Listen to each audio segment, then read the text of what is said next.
G'day, Brat. So, explain a bit about the 6-year CGT exemption on the primary home if you move. Can I move to the next suburb? I'm going to record this video because I'm currently laid over in Hong Kong. Been horrible. I was stuck in a tarmac for 12 hours yesterday because there was bad weather trying to get back to Australia.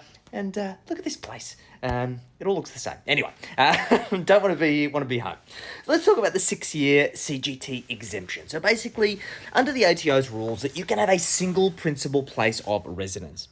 Assuming that you lived into that property for at least 6 out of 12 months, then you have the ability to have any of your properties as your principal place of residence. And if you sell that principal place of residence, then you don't pay any capital gains tax on that particular property. So let's run through a little bit of an example.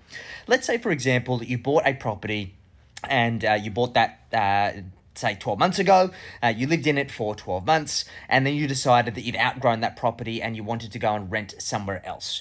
You have the ability to go rent somewhere else, rent out your principal place of residence, and you can do so for up to 6 years, and essentially not have to pay any capital gains tax on that particular that property, even though you've been receiving rent from it and it has been an investment property.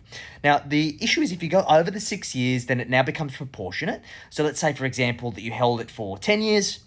It was rented out for 4 of those 10 years, which basically means that 40% of the assessable gain would be subject to CGT.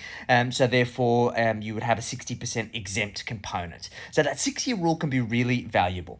I'll give you another example for a client that we've been working with recently that we're able to save them about $300,000 in tax as a result of strategically using this rule.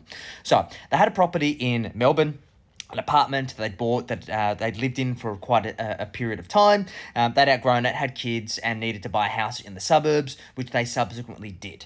Now, that apartment had started to get some additional costs. It had performed incredibly well. It had a lot of equity in it, but the client really wasn't happy with the cash flow that the property was producing. So we evaluated the opportunity to sell it. And basically, they were just before the 6-year rule. I think they have up until about September before they would have ticked over the 6-year rule when they'd moved into their house.